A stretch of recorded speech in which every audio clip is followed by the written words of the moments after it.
As I begin to venture farther and farther into the labyrinth of Badwater, it is certainly grounds for speculation as to why it is so revered among the TF2 community. Suffice to say, while game developers have come up with some neat ways to present real-time experience on a large scale, they have failed to use those same tools in the service of creating a deeply meaningful experience that will stay with you. Contrarily, with TF2, and Badwater especially, the opposite is true.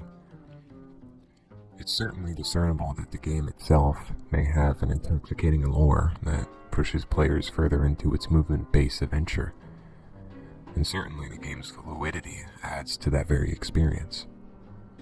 It feels genuinely amazing when you're darting from wall to wall, disorienting others into a premature respawn timer.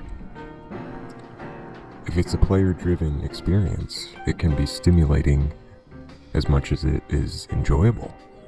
However, the question still remains, what drives players to Badwater again and again? Is it the open spatial design? The accommodation for multiple playstyles? Perhaps is it entirely contingent on the human experience?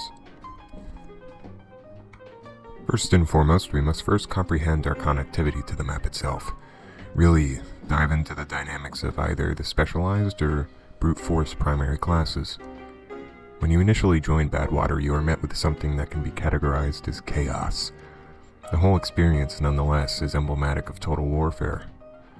You step onto the battlefield and cannot anticipate whether you will be inadvertently blown up, sniped from beyond the standard of world record marksmanship, or even submit to the internal struggle of not knowing, and you type explode into the console.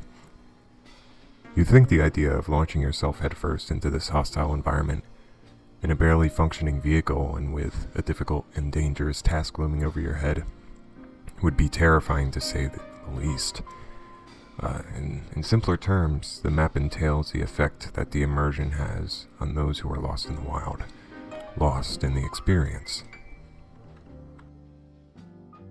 Though it can at times be extremely difficult to get lost, when you do, the world becomes less scary and more beautiful.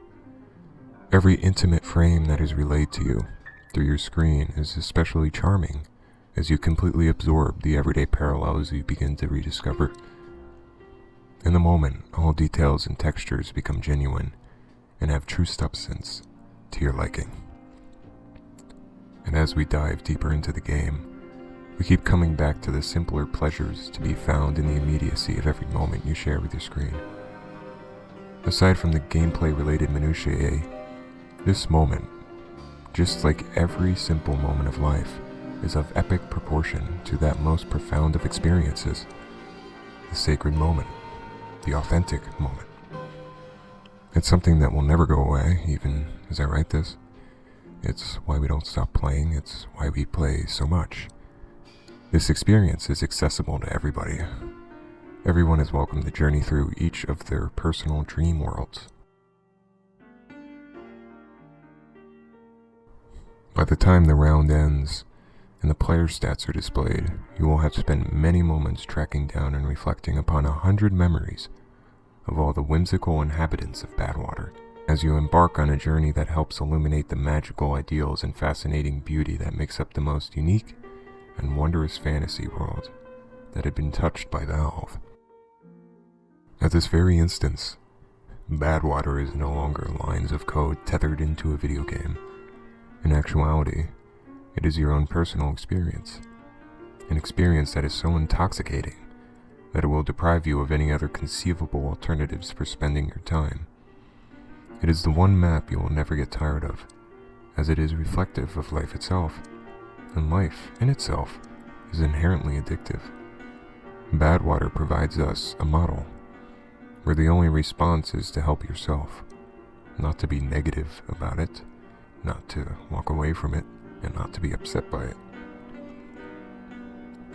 Badwater allows us to experience the depths of what it means to run and breathe in solitude and chaos, to discover both as singular realities and to see that things are never as bad as they seem.